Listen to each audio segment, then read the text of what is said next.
Então vamos lá, gente? Vamos continuar então falando sobre o parnasianismo, mas agora nós vamos focar nas características desse tipo de escrita. Bom, lembrem antes de tudo que o parnasianismo ele se expressou essencialmente em formas de poema, tá? A prosa não foi privilegiada nessa escola, mas a poesia sim, ok? Bom, nós vamos ter aqui então, a primeira característica que nós vamos ter no parnasianismo é a da impessoalidade. Impessoalidade é o contrário de pessoalidade, pessoal, subjetivo. O que é subjetivo é relacionado ao eu, né, ao sujeito. Como os poemas eles são impessoais, o que quer dizer aí que esse eu ele não vai ser tão destacado nessa temática, nesses poemas. As temáticas elas são mais gerais, elas não são relacionadas ao eu lírico, elas não se voltam tanto à subjetividade do enunciador.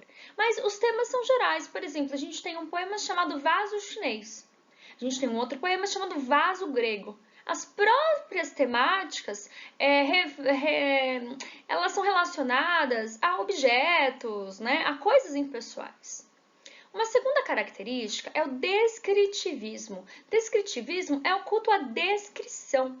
Os escritores parnasianos, eles são muito descritivos, eles descrevem, né, muito minuciosamente aquilo que eles estão falando. Então, a gente vai ter no Vaso Chinês, que é um poema que nós leremos em seguida, os detalhes são tão grandes, né, são tão ricos, que nós conseguimos até enxergar aquele objeto após a leitura do texto. A gente consegue até desenhar aquele objeto após ler o texto. Olha aí o poema do qual eu falei. Vaso chinês. É só um trecho, ok? Estranho mimo aquele vaso. Vi-o casualmente uma vez de um perfumado contador sobre um mármore luzidio, entre um leque e o começo de um bordado. Fino artista chinês enamorado, nele pusera o coração doentio, em rubras flores de um sutil lavrado, na tinta ardente de um calor sombrio. Percebam quantos adjetivos a gente tem aí, né? Chinês, perfumado, luzidio, artista, enamorado, doentio. Isso é bem típico da descrição, a utilização de adjetivos. Uma outra característica da poesia parnasiana é a arte pela arte. Como assim? Nas primeiras aulas de literatura, nós aprendemos que a arte ela pode ter um viés histórico, ela pode ter um viés pedagógico quando ela quer ensinar, ela pode ter um viés político quando ela quer que o seu interlocutor tenha uma tomada de consciência. No parnasianismo, o objetivo da arte é a estética. Ela precisa ser perfeita, ela tem que ser bela.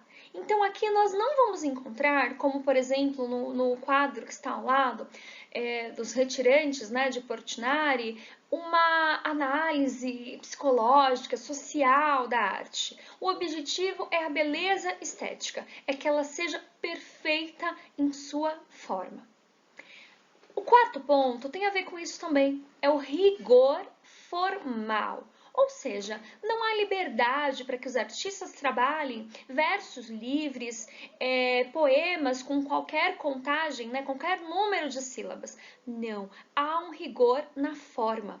Então, eles vão querer a rima perfeita, a contagem de sílabas tem que ser perfeita, a métrica perfeita, as rimas que têm que ser ricas, né? Então a gente vai ver um trabalho enorme com a forma, com a estética do poema. Lembra que eu falei que aqui não é tão importante o tema, o conteúdo. Mais importante do que isso é a forma.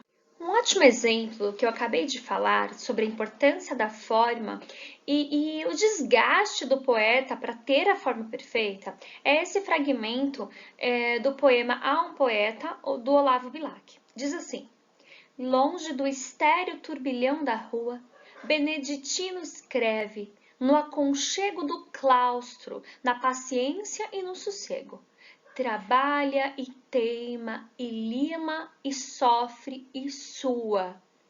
Bom, o que acontece aqui, o Olavo Bilac está descrevendo o trabalho de um poeta, que é parecido com o trabalho até de um ourives, alguém que trabalha com ouro, né? Que faz peças, faz joias. E ele diz que longe do turbilhão da rua, longe do que está acontecendo na rua, no claustro, no aconchego ali do seu escritório, do seu lugar de trabalho, existe um poeta, existe um escritor. E para que ele consiga fazer esse poema perfeito, ele não é só ter inspiração, ele precisa de transpiração.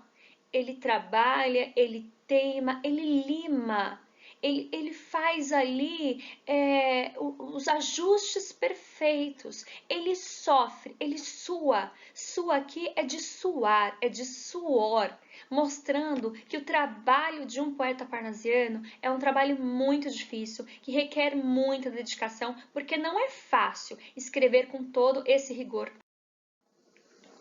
Outras características que eu quero mostrar para vocês é a respeito desse preciosismo vocabular. O que é isso, professora?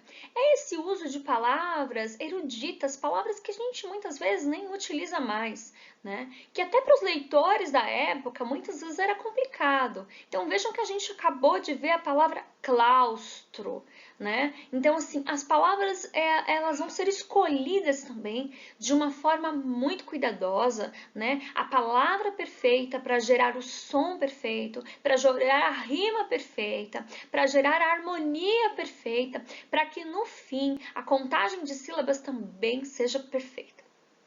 Outro ponto é a presença de temas clássicos. Como eu já falei para vocês, até a palavra Parnaso tem a ver com a ideia aí dos temas gregos, latinos, né? Com a mitologia grega. Então a gente fica bem percebendo isso nesse poema que se chama Última Deusa, que diz assim: foram-se os deuses, foram-se em verdade, mas das deusas alguma existe, alguma que tem em teu ar a tua majestade, teu porte e teu aspecto, que és tu mesma em suma. Ao ver-te com esse andar de divindade, como cercada de invisível brama, a gente à crença antiga se acostuma e do Olimpo se lembra com saudade. Olha aí, novamente, né? Essa recordação dos temas da mitologia grega. Você tem a palavra deuses, deusa, Olimpo. Então, isso também vai ser muito importante no parnasianismo. Bom, pessoal, acho que por hoje é só. Acho que deu para entender um pouquinho dessa ideia parnasiana e das características que a escrita parnasiana vai privilegiar. E a gente continua um pouquinho depois, ok? Mas espero que vocês pensem a respeito disso e estudem também aquilo que a gente viu hoje, tá bom? Obrigada, beijinho, fiquem com